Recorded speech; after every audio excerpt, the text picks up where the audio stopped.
Whether you're working on lowering your handicap or just trying to keep the ball on the fairway, one thing is for sure. The 19th hole is always worth showing up for, and that's where Dan Murphy's steps in.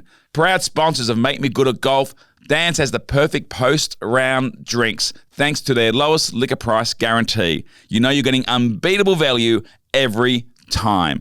Just like your golf game, they're all about bringing those numbers down in the best way. So swing by your local store or shop online. Dan Murphy's, where low scores and low prices go hand in hand. T's and C's apply. Remember to choose Drink Wise, even if your handicap is a work in progress.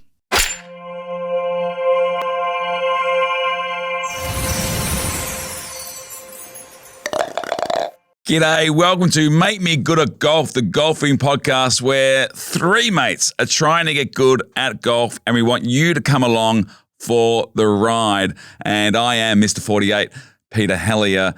With me normally in the studio is Mr. 300, Long Ball Limo, but he's not in the studio. He's off on a secret mission filming something that I still don't know what it is. I think it's probably some kind of reboot of Chances. That's what I'm hoping for anyway. Also, usually joining me in the studio is Mr. 71, his highest test score, his lowest golf score, Damien Fleming. Damien Fleming, there it is. The chair is there. His headphones are in waiting, but they are not in his ears as he is running late. And we have a very important guest that we want to get to because on the show, we have had a major winner. We have had a director of an Oscar-winning film. We have had a Lord, but we have not had, until this very moment, an Olympic gold medalist. No, but that all changes right now because the man who won in 2008 for his amazing efforts, he blew us all away in the pole vault, is Mr. Steve Hooker. Steve! G'day, Pete. Thanks for having me on. Thanks, mate. I feel like I've invited you over to a party and you're the first to rock up and none of my mates are here yet.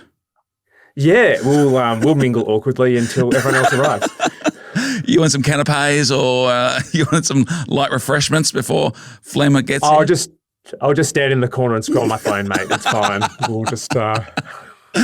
Mate, Flem will be joining us very soon. We'll awkwardly shuffle him in when he arrives. But we wanted to get you on because we had a great day at the Victoria Golf Club last week with the E.J. Whitten Foundation Day and the rural the prostate cancer research and awareness, and we had a great day. So we'll get to that soon. But the one thing I wanted to kind of jump in straight away, which I forgot to mention on the day, was you always have a big place in myself and Rove's heart because after you won your gold, you came on the show.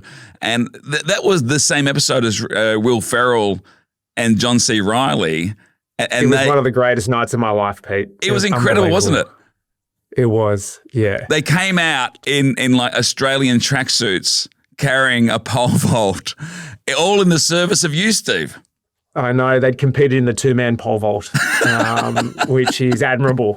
Man, they were funny. It was, I couldn't believe, like, I'd literally spent the last 7 years of my life traveling around Europe with my mates, quoting Will Ferrell movies, and then there we all were. Like it was so good. It was. I mean, Will Ferrell's my favourite, to be honest. Like, and I've interviewed him a few times, and he is incredible. He's actually one of the nicest guys you could meet. Him and Steve Carell are in that conversation as the nicest, people at that level that I've met.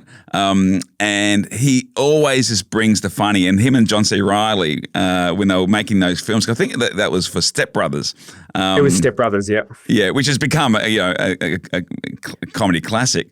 But yeah, he always made an effort to bring something. Like a lot of people will come out to Australia and like dial it in a bit, because they'll save it for the big American talk shows. But he always gave something and always brought something. Did you have a chat to him on the night?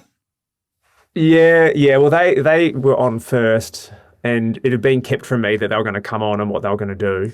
And so I just watched whatever their two segments, and it was amazing. And But they were so funny. I think one of Will Ferrell's quotes, because they said that they won the bronze, in the competition, and Will Ferrell said, "I hate Steve Hooker," like right down the barrel. And he was apologetic. Like we were in a break, and he was like, "I'm so sorry. I hope that was all okay." And I'm like, "This is the best night of my life. Thank you." Like, so good. Then I had a couple of weird things happen after that with Will. So the next year, I was in New York. And he was doing the Farewell to George W. Bush tour. I don't know if you remember where he did that, where he did a whole one-man show as George W. Bush. Yep. And I reckon I was in the theatre, 5th row back, like dead centre, and I was sitting with my mate, Paul Burgess. And the whole show, I was like, was Will Ferrell looking at me that whole show? And I was like, I'm reading too much into this. And then Paul was like, no. Like, he was looking at you the whole show. I'm like, okay, that was weird. And then like 5 years later, he was doing a bit on the rugby league footy show. And the next morning I've got everyone saying, Will Ferrell was talking about you last night. I'm like, what? And so I have become his Australian accent. They're like, can you do an Australian accent, Will? And he said, yeah, Steve Hooker, Australian pole vaulter. And I'm like, I can't. Well, we obviously all had a good night that night, Pete. That was fun. What was it like? Like, you go over to the Olympics in Beijing and you're hoping, for the best. And I'm not sure what your expectations were, but your life changes, I imagine, like straight away. Because you were like, there's always, it doesn't seem like every gold medal necessarily, or every Olympic medal is equal necessarily. And I'm not talking about the colors of the medal. I'm just talking about the some will capture the imaginations of the country more than others for whatever reason. And you came back a massive hero after Beijing. Take us through how your life changed after that.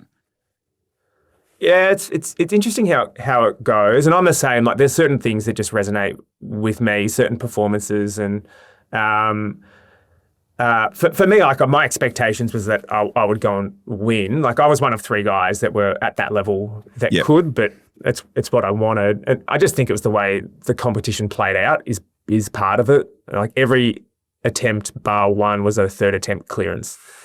So you're just staying alive in the competition. So it was very, very dramatic. And pole vault in its nature, it's designed to come to a climax at the end of the competition. Like it builds to that gold medal jump and that gold medal moment. But it had been a long time. It had been 60 years since we'd won a field event gold medal at the Olympics. 1948 was the last time that we'd won one of those. And my dad's training partner, Ralph DeBell, was the last male that won a gold medal in 1968. So it had been a long time. So there was a bit of history there and a dramatic competition. And I'm a strange looking dude. So I think all of that sort of adds up to the flowing locks and you're a funny guy as well. So once you started, the interviews started coming in and the reactions, that all fed into it as well. So you were ready for media almost immediately. So it was just and everyone it was a perfect package. It was an amazing time. Like, it was strange because I was 26, so I wasn't young, like it was, I'd gone around fairly anonymously, and then to come back and like get mobbed at the airport was so weird for me, having not experienced anything like that along the way through. So it was a good time, and I've enjoyed it, and take responsibility for it as well. Like it's a privilege to represent your country and to share that experience with Australia. And whenever people want to have a chat about it, I enjoy that.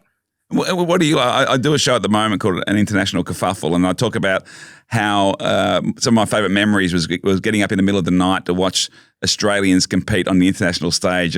Pat Cash winning Wimbledon, Greg Norman. Even when I was 8 years old, to see my dad waking me up to see an Aussie boat cross an invisible line in the ocean somewhere for a sport I didn't give a shit about before, and I haven't given a shit about since, to be absolutely honest. But it's really intoxicating to watch that. Well, what do you like when you wake up? We got the Socceroos, the World Cup happening in June. What do you like when you get up and watch Aussies abroad, representing the green and gold? Yeah, I'm the same with all of that as well. Like I love it. Like I'll get on board. The big one for me for a long time was like Dan Ricciardo. Driving at Red Bull, I would, no matter what time those races were on, I had a connection with Dan and just followed him through his entire career. No matter what time it was, no matter what I had on the next day, I'd be watching that race start to finish. The fun thing for me now is I've got boys that are now at that age. I've got a 12-year-old, 10-year-old, and a 6-year-old. They're right now waking up as early as they can in the morning to watch Man City games because they're in the title race in the EPL. So having that joint and shared experience with them is amazing. I'm sure everybody who has ever watched you or anybody pole vault, I'm absolutely certain the first thought we all have is, what the fuck? Like, how do you get into this sport? Like, it is out of you got track and field, and we can understand why people might discover long jump and high jump and shot put and discus, but pole vault's the one. It's like, how? Where's the missing part of your brain that allows you to go upside down? Like, I have a rule that I don't put my head under my feet. So I'm not a good diver, for example. I just don't like my head being below my feet. If my head's below my feet, something's gone horribly wrong. So how do you get into it? Well, for me, athletics is the family thing. Yep, like both my parents were athletes. Mum was a long jumper. Dad was an 800-meter runner. So I was always pole vault adjacent. Yeah. And then I was pole vault proximate at Box Hill Athletics Club. So that's where I did all my little athletics and started doing my senior athletics. And there's a great coach there, Mark Stewart, who's still coaching there today, who's always had a group of pole vaulters there since the 90s. And when I was 12, 13, Emma George was breaking the women's world record. She was a member at Box Hill. So I'd be just doing, running 800s, doing long jump and watching her and her training group train. And I was just so drawn to it. Like, it was my sport, it was athletics, but it had all these elements that just looked, there was a risk element and an excitement to it, particularly with her, with what she was doing that just drew me to it. And I must have watched him train for 2 years before plucking up the courage to ask if I could have a go. Thankfully, Mark, invited me to the group, and I went from sort of being a very casual athlete. I've trained a couple times a week and compete on the weekends to training 5 days a week with an elite group of athletes that were getting ready for the Sydney Olympics, and just loved it. And take us through the steps. Like, obviously, the first time you pole vault, you're not doing it with the pole vault that we see at the Olympics. What are the steps? What's the first step in pole vaulting? Well, this is probably the opposite of my golf. I had a great coach to begin with, and so he really had a formula for stepping you through how to progress whilst building a solid technical foundation with your jump. So you basically start from the end and work back. We'll use some golf analogies today. So that's like shortening your backswing so that you're not having to figure out the whole thing. Yep. So you would do your last 2 steps and just learn how to plant with your hands on a straight pole. And then you'd learn how to do the same thing off 4 steps. And then by the time you're off 6 or 8 steps, you might start getting a slight little bend in the pole as you start to kind of swing a little bit better. And then over a couple of years, you're eventually off 12, 14, 18 steps and bending poles and doing all that. But it took me, I think my first training session, I jumped 2 meters and 20 centimeters off 2 steps on just swinging up off a straight pole. And you slowly progress like that, and you're doing, strength training, sprint training, as well as gymnastics, so that you can learn the sort of acrobatic element of it on the pole. Can you remember the moment, like the first time you cleared it with the pole, what that felt like, or was there a Bending? moment? Yeah. I remember the first comp at bent. It was the day I jumped a comp, and I jumped 3 meters 20. And my PB improved about 40 centimeters that day, and I just remember the feeling of the pole bent and it threw me, and that's when you get addicted. Like when you feel that for the first time, you're like, I want more of that. And does the adrenaline never go away? Like when you are competing and you clear the pole, the bar, is it always an adrenaline rush, or do you get to the point where you're like, no, I was expected to do that? That's It always feels good, like when you're putting it together. But often in a comp, you're sort of building towards the important jump in that competition. So often, like, you're sort of setting yourself up in that first half of the competition, making sure everything's right poles, right grip. you're making the right progression so that you've got good amount of energy when you're jumping at 580, 90, 6 meters, so that you're in good shape to contest for the win. And then it's those last couple of jumps when you know this is going to decide a podium or a win, that's when you're feeling pretty fired up. Now, I don't want to get too personal, Steve, but the last Olympics, there was a pole vaulter whose junk got in the way of the knocked over. Did that ever happen to you? Did you have that as an issue? I never that I remember had that happening. I didn't have the baguette get in the way. That wasn't an issue for me. I had a bad training accident that impacted me in that region. I had a fall. I was training at Box Hill, and I was running in, and on my second or third last step, my spikes got sort of stuck in the track, so I started like falling forward. But as I'm falling forward, the pole still went into the plant box.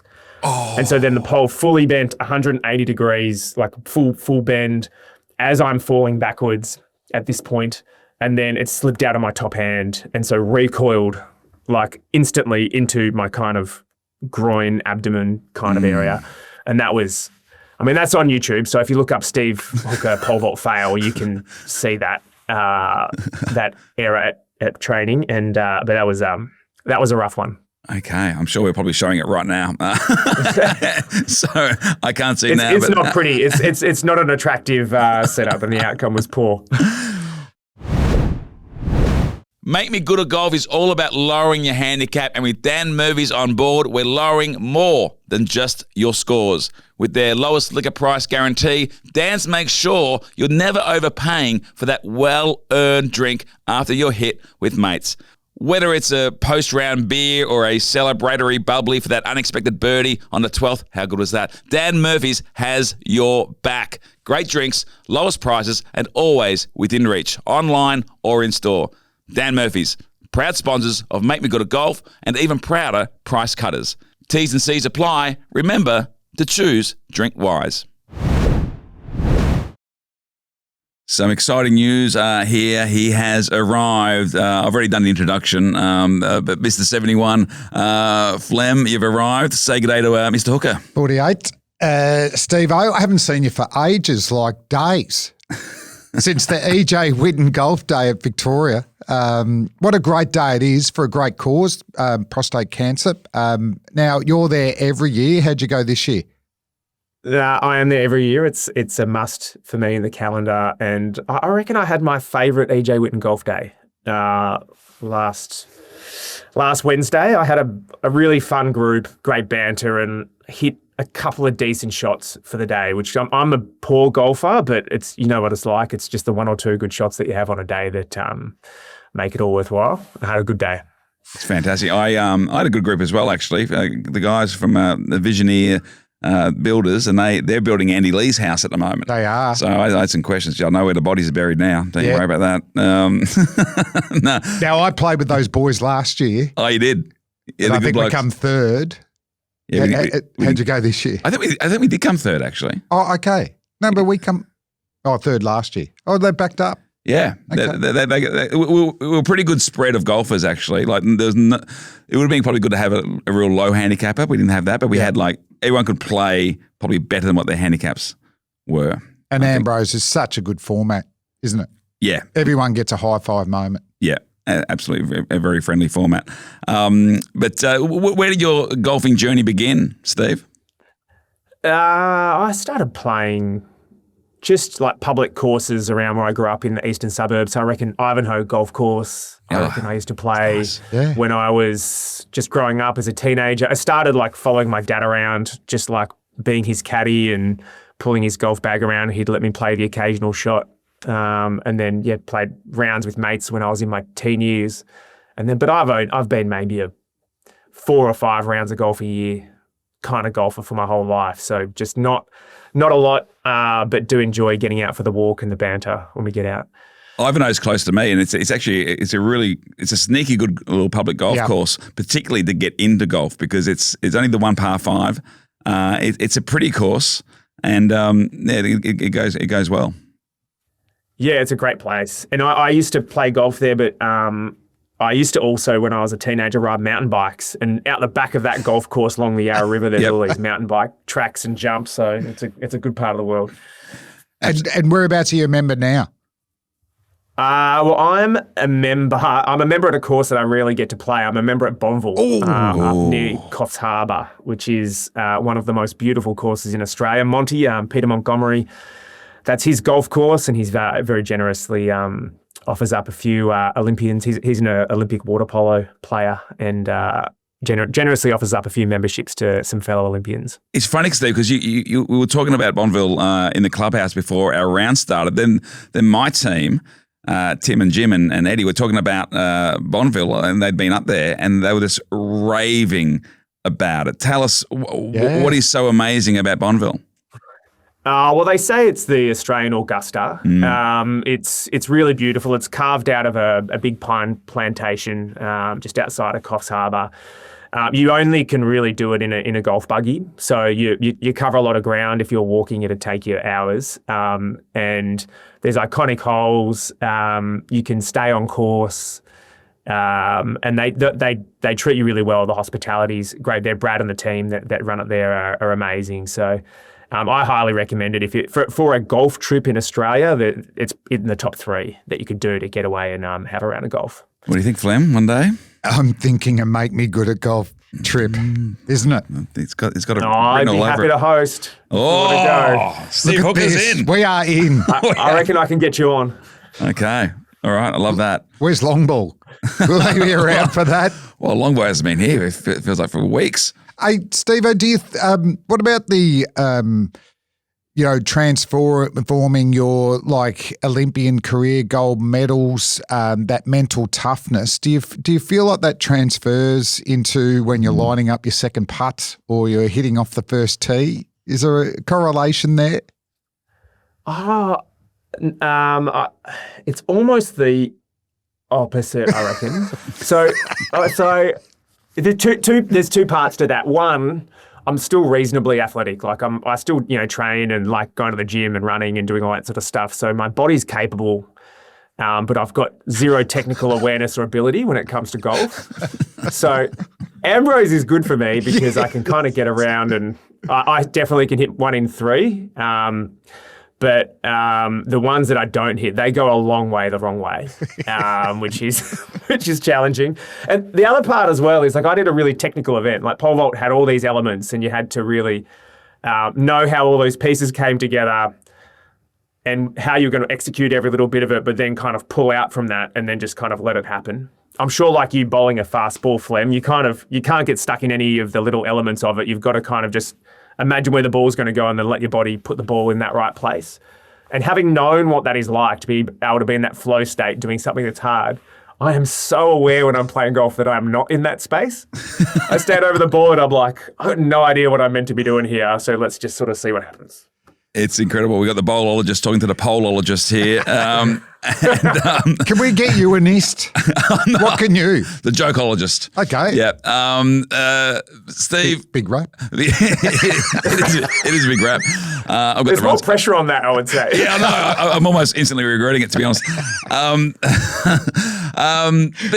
I would think because of the pole vaulting being so technical, I mean, have you had lessons with golf? Have you sought a coach out?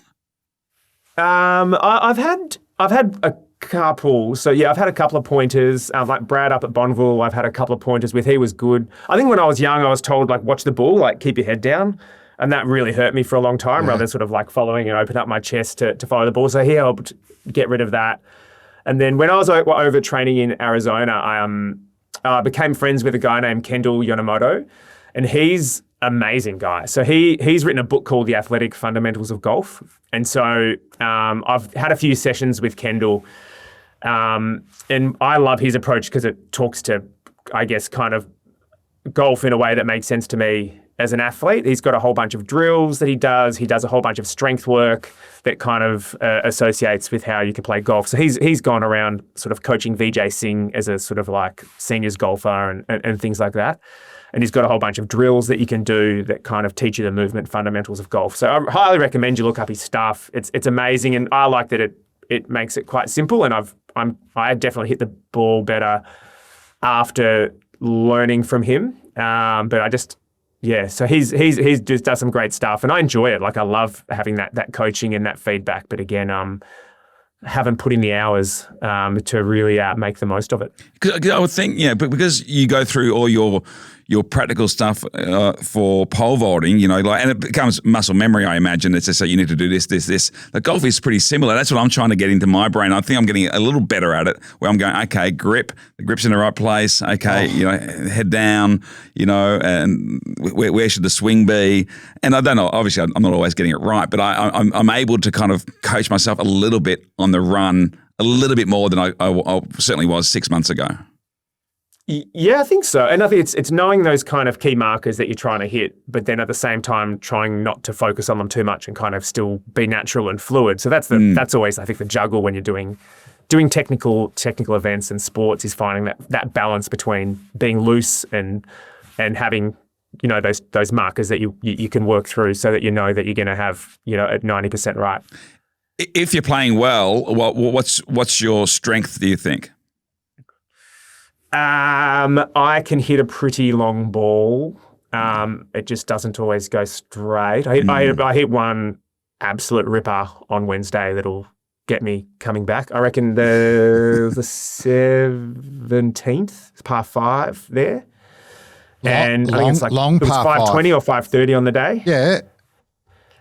And we were 160 from the pin, middle of the fairway, where mine landed on that. What? Do you want to know the best bit? What? We didn't play it. It was our second last hole, and we had to get someone's third drive in. So we played from 120 metres further back than. Do you want to name names? Mate, that is massive. I would never throw Adam under the bus like that. I absolutely would not. Do you remember the 17th? That's the longest par 5 on the course. It's a big one. To be able to get there. Well, to be fair, Adam had hit a good shot. He'd hit a really good shot, and I hit last, so I got to absolutely have a proper whack. And so how far did you have in for your second shot with Adam's drive? I think it was or something? 240 or something, yeah. So we were another 100 odd down the fairway. But that was all right. We did bogey and it probably cost us the podium, but that's okay. Yeah. Did you? They had that little setup where they had a washing machine on course, and in tribute to Rory McIlroy as a young bloke on Irish TV, he was able to chip in balls into the washing machine. He used to do it at home with his mum's washing machine. Probably dented the hell out of it, I imagine. But did you manage to keep your ball in? So we were chipping from about 5 metres away. Yeah, I used my driver. Did you? Yeah. That's clever. Yeah. I sort of misread the brief. So I thought you were meant to turn the washing machine on. So I hit the power button. You put a load in. Yeah. And then they're like, no, you're meant to get it in. I'm like, well, that would have been much easier. So that could be a new concept, couldn't it? Washing your gear after 9 holes. Yeah. I mean, I wouldn't have thought of that. A&S. I did. I kept mine in. I got the 8-iron out, done. and only 7 people on the day got it in. And there were prizes. I got mine in. I missed out on the prize. Was it 3 prizes, so only 4 missed out? Yeah, there was only the one prize for the washing machine, I think. Machine. Yeah, but missed out on that one. But one of our boys got the closest to the pin, nearest to the pin, so he got a year's worth of balls, and he gave me a box on the way out, so that was nice. Oh, happy days. Happy days for me. Steve, when you arrive to play golf, whether it be Bonneville or wherever, we like to ask, what's your routine? Like, how early do you arrive to play that round? Do you roll up bang on the tee time, or do you roll up an hour early to get a few swings in? No, I'm bang on the tee time. I'm doing well if I get the 5 hours in life to play golf. So I'm a tight start and a tight finish when I'm playing golf. So a few warm-up swings and then off we go. Yeah, that's pretty much my routine. Do you rewind the 18 holes when you're sleeping later on, or do you do any review of your golf game? No. Okay. No, I am not in at that one, level. out the other. Yeah. I can't believe that people can remember what club they pulled out and where it landed and all of that sort of stuff. I'm not. I can remember every jump I ever did in my career, but golf, it's absolutely not. I can remember the banter. I reckon I enjoy that on a walk around, the good laughs. But I couldn't tell you what club I pulled out. You're not a golf addict yet. Not yet. That's what golf addicts do. Yep. Yeah, yeah. Steve, when we watch Olympic teams, we always love the camaraderie between the Aussie athletes when they're competing in the green and gold. Who are some of the athletes that you've been in your circle of mates, or who have you kept in touch with? I opened a restaurant with Eamon Sullivan and Jamie Dwyer. Okay. So it was in Perth, a restaurant called Bib and Tucker. We're all sold out of that now, but we had that for 10 years. It was a really fun thing to do with those guys. Kept us in touch, and was a fun thing to do. So it's a world record swimmer and maybe the GOAT hockey player of all time. Yeah. In there together. So that's a couple of my mates, and then all the pole vaulters. We're everyone gets along really well. So the Aussie pole vaulters, but also the guys from around the world. They're all my really good friends. You travel together, train together, compete together, and still stay in touch with most of them. Well, that's a lovely thing about whether it's cricketers or comedians or pole vaulters. When you really look at it, it's such a small community, really. It feels like there's communities everywhere now, but it's actually a small community of people who do it and do it well and are able to sustain a living out of it and make it, that you actually become quite bonded through that experience. I imagine it's the same with, the pole vaulting is even a smaller community than the comedy community, I imagine. Yeah, and they're all hard things, they're all hard things that you can't get well at on your own. You've got to talk about it, and you've got to work through what's working, what's not. How you can do it together. Our community was amazing. There's a rule in pole vault that you're not able to, or in athletics, you're not able to offer assistance to your competitors. It's a weird rule. Okay. But you sort of need it in pole vault. When you're hitting a golf ball, you'd love to know what the wind is like down near the tee or up on the hill, right? And it's the same in pole vault because you've got this big sail effectively. Your pole is quite light and it's got a bit of surface area. So if you're running in and you cop a crosswind or a headwind at some point down the runway, because the wind at one end of the track can be different to the others. The MCG, how the wind kind of gets in there and swirls around. It's like that in most stadiums. So we'll have a pole vaulter stand at the takeoff mark, and he'll be telling you at that end of the runway what the wind is doing, which might feel different to what you're feeling like at your end. And it's technically against the rules, but everyone kind of finds a way to work their way around the rules and help each other out so that everyone can have a good day.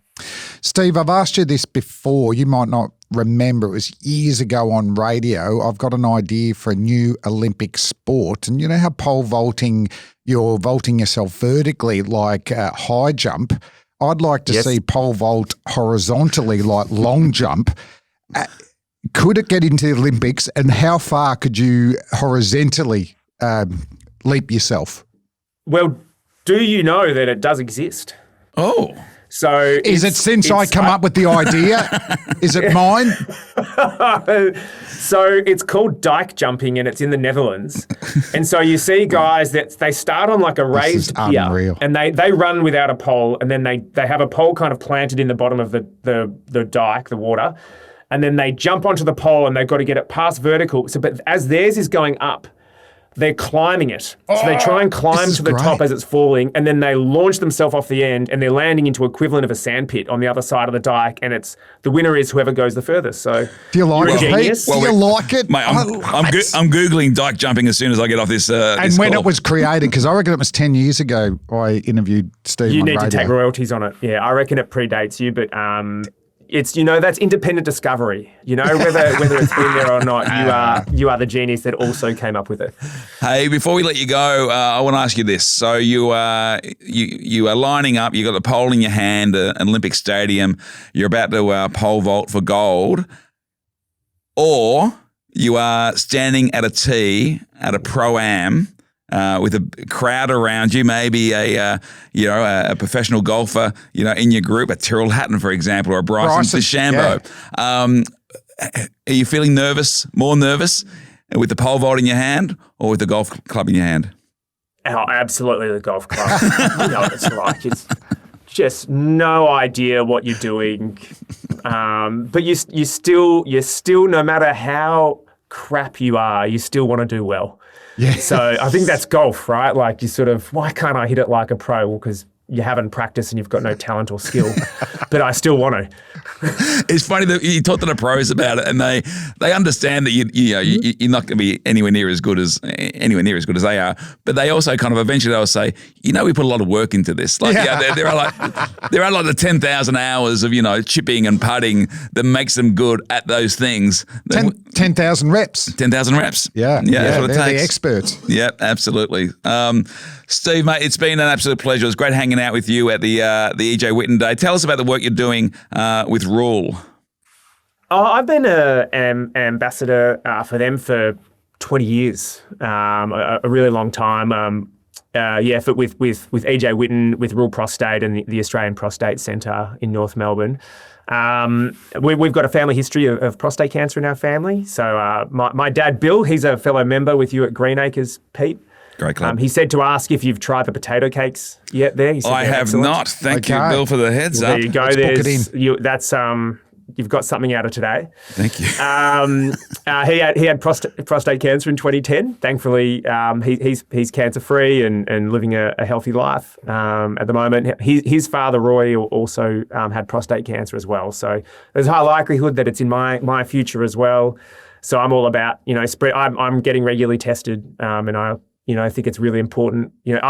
In a way, I'm lucky that I've got that family history because it's front of mind for me, but a lot of men are not. So it's really important that you go and get regularly tested, whether you've got any sort of symptoms or worries at all. But definitely, if you've got something of concern, if you've got sore balls, if you're peeing funny, go and talk to your doctor. Go and get a PSA test. There's no finger up the bum anymore. And go and see a urologist and get yourself sorted out. You'll only be better for it, whether it's cancer or not. I'm literally getting it done this week. I'm having some bloods this week, and I think it's important. We get some fun with it, but it's the old finger at the bum, unless you request it. As someone said at the EJ Whitten Day, available on request. But it is bloods. It's much simpler than it used to be. Yeah, you just get the blood test, and you get tested for a range of things. So get it done. We lose too many good men to prostate cancer, and we need to get on top of it. And men just need to have more conversations and be looking after their health more than what we have historically. Just men's health in general. I couldn't agree more, Pete. You've got find a couple of blokes in your life where you can talk about the awkward stuff. It helps and it'll keep you honest. Because we all get busy, and you can put it off for a week, a month, a year, and that might be the difference. Absolutely. Mate, it's like I said, it was great hanging out with you last week at the EJ Whitten Foundation Rural Prostate Day at Victoria Golf Club. What an amazing, just an absolute honour to play that course. And a few less bunkers might be nice if you can do that next year. And a bit of wasteland there, isn't it? The greens are too quick. It's just the 5 excuses that every golfer has. Steve, thanks for joining us on Make Me Good at Golf. If you're listening to Make Me Good at Golf, chances are you're trying to lower your handicap. And just like your swing, Dan Murphy's is all about keeping the numbers down, especially when it comes to price. As proud sponsors of the pod, Dan's brings you their lowest liquor price guarantee. So whether you're celebrating a PB or still struggling to get your handicap moving in the right direction, you're never overpaying for a post-round drink. Dan Murphy's, great drinks, lowest prices, and one more way to level up your game. T's and C's apply. Remember to choose Drink Wise.